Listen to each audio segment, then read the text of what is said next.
Partai Demokrasi Indonesia Perjuangan atau PDIP menertibkan seluruh kader-kadernya yang coba melakukan manuver politik pemilihan presiden 2024 sebelum Ketua Umum Megawati Soekarno Putri bersuara.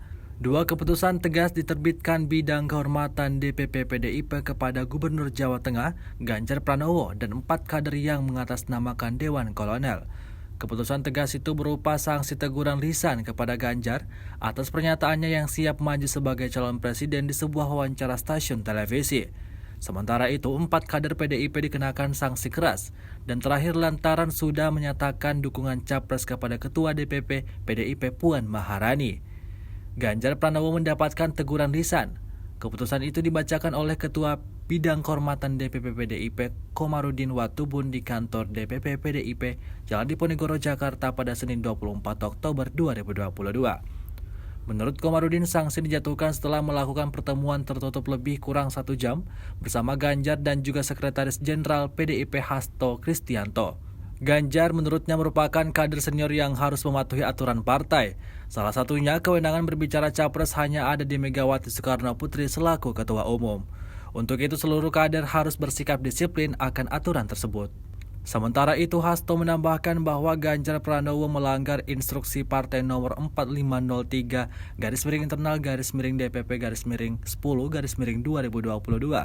Surat itu berisikan tanda tangan Megawati dan Hasto terkait komunikasi politik pencapresan.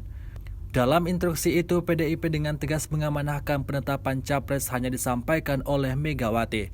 Oleh karenanya, tak satupun kader partai Banteng Moncong Putih yang bisa menyatakan diri atau berbicara soal capres sebelum Megawati Soekarno Putri. Sanksi untuk Ganjar berbeda dengan pernyataan Hasto sebelumnya yang mengatakan tidak ada yang salah dengan pernyataan Gubernur Jawa Tengah tersebut. Sebab menurut Hasto, Ganjar tetap menyebutkan siap maju jika diperintahkan oleh partai dan Ketua Umum. Komarudin berpandangan sanksi harus dijatuhkan karena mereka berbicara soal Dewan Kolonel kepada media. Sementara itu, PDIP juga bakal memanggil sejumlah kader lainnya yang bergabung dengan Dewan Kolonel. Mereka bakal diminta klarifikasi yang sama seperti Ganjar Pranowo. Sekedar pengingat, terungkapnya Dewan Kolonel disampaikan langsung oleh para pencetusnya, salah satunya Trimedia Panjaitan. Anggota Komisi 3 DPR itu menyatakan dirinya diutus menjadi koordinator Dewan Kolonel Puan Maharani. Beber Trimedia di Kompleks Parlemen Senayan, Jakarta pada Selasa 20 September 2022 yang lalu. Layaknya organisasi, Dewan Kolonel juga memiliki pencetus atau pengusulnya. Sementara Johan Budi, salah satu anggota fraksi PDIP DPR, terang-terangan bahwa ia yang mengusulkan dibentuknya Dewan Kolonel. Mantan juru bicara Komisi Pemberantasan Korupsi itu membeberkan kronologi terbentuknya Dewan Kolonel hingga unsur-unsur jabatan di dalamnya.